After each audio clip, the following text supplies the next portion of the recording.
if we're going to have a starting point for a working definition of nihilism that we can use to discuss and then chop and change, and people can add things and remove things, because it's like I said, it's a cluster concept. I don't think we're going to get to like the form of nihilism where I can be like, I have this characteristic function that picks out all of the things that are nihilism and leaves out all of the things that aren't. But I think that the closest thing I can think of is something like a disbelief or devaluing of a thing. Like so to a certain extent, this is kind of a functional definition, right? It has a variable in there that needs to be plugged with something. But I think, for me at least, this helps situate the philosophical structure of nihilism in the framework of stuff that we already kind of understand on an intuitive level. So I think that, for instance, like Diogenes the Cynic, arguably, I always think I'd like to think about him in terms of, okay, he was a nihilist about the social mores of Athens, and Corinth. And well, who is this Diogenes? Oh yes, fella so Diogenes, for those listening, Diogenes the Cynic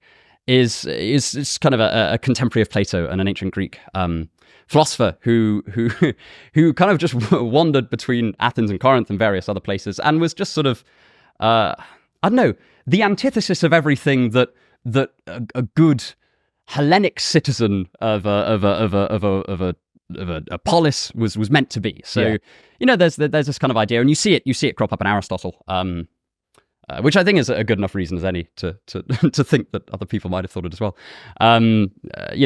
This idea of, okay, you serve your polis, you're a member of your polis, you contribute to your polis, and you owe duties to your fellow citizens. This isn't just in Aristotle. This is like all throughout various different types of ancient Greek political literature, and Diogenes just like completely spits in the face of this and just goes, no. Like, I mean, this might be partly sparked by the fact that it's often thought that he was exiled from his home city, which is Sinope.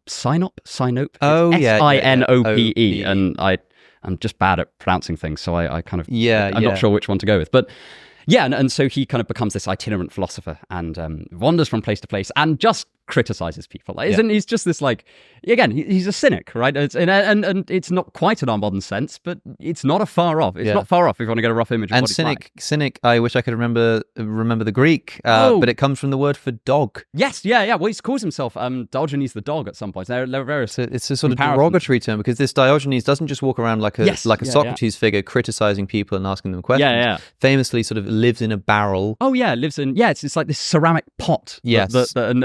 And would sort of publicly masturbate. Yeah, publicly. I don't know how much bad language you're allowed to use in the podcast. You can say whatever you like. It's just within reason. Just having a wank in the kind of public place and defecating in the street, and effectively being, like, I think in a lot of ways, Socrates' verbal critiques are taken to their logical extreme in Diogenes' very physical critiques about, and part of this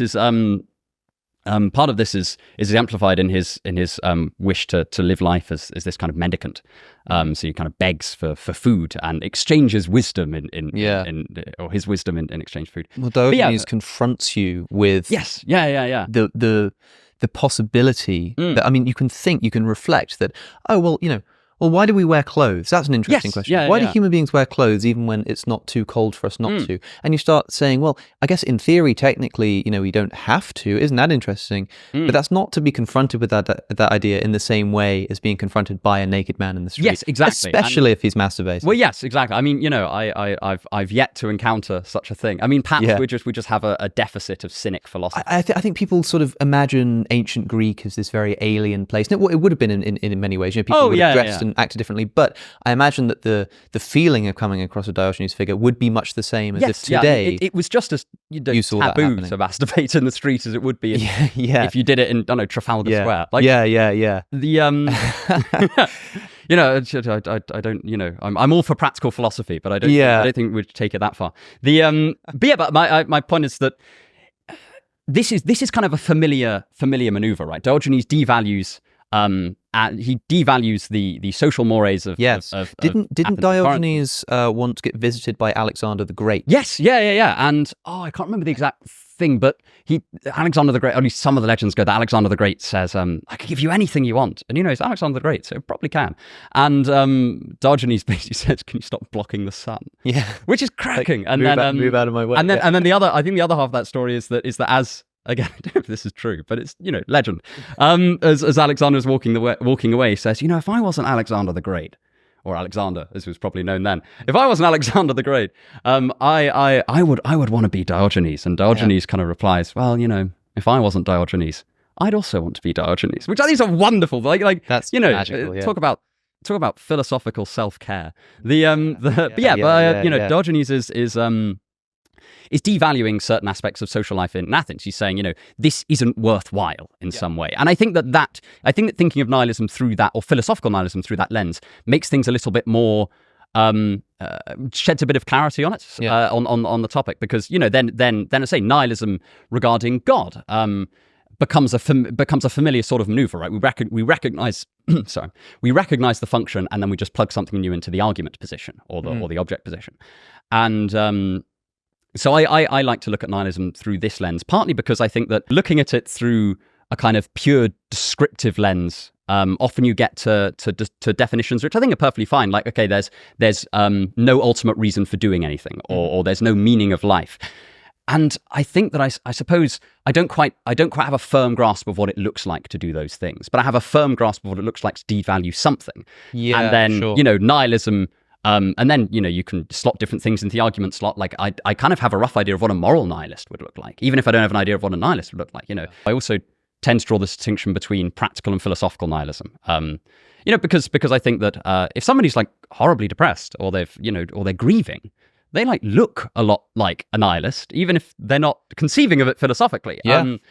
But on the other hand, you do have people like, arguably Camus, especially kind of early-ish Camus, where he's saying, there is no reason to value anything. I am for any X, I am a nihilist about X. And I think that's kind of almost the philosophical propositional counterparts to this type of behavior. And but also, but I think that this kind of functional definition also allows you to make sense of other types of nihilists, like the moral nihilist. Okay, someone that on a practical level doesn't consider morality to be a reason for acting. So that might not stem from a reasoned position. If somebody just is a psychopath, then practically they're a moral nihilist, and they might not have touched J.L. Mackie in their life. It could just be a sort of a kind of outlook that they just sort of happen to be. Yeah, they happen to not be what a philosopher in a library somewhere might call a moral nihilist. Yes, but this is just the way they live their life. Yeah, exactly. Do you think then that Diogenes the Cynic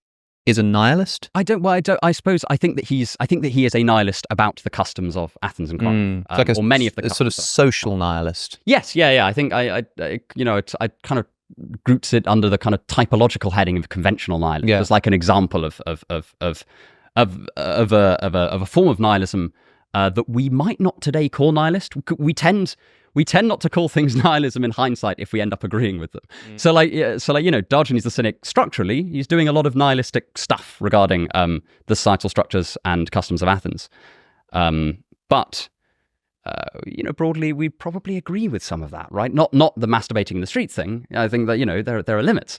But the kind of place of women as second-class citizens in Athens. These are the idea of, I think nobody below the age of 30 getting a vote. Yeah, and also to an extent, also the sort of anti-authoritarian spirit. Yes, of treating Alexander the Great as an equal, even if that's an apocryphal story. Yes, the idea of sort of, well, okay, it's not that I'm going to necessarily disrespect this person, but I'm not going to expect or demand more of them than I would anybody else. Exactly, and that's so. And I think that I think that because we're more familiar with this maneuver, I think that it works well as a kind of underlying structure to think about nihilism. And then you could talk about, okay, well, somebody's a total nihilist, then you can just stick anything in that slot, and they'll say, okay, yeah.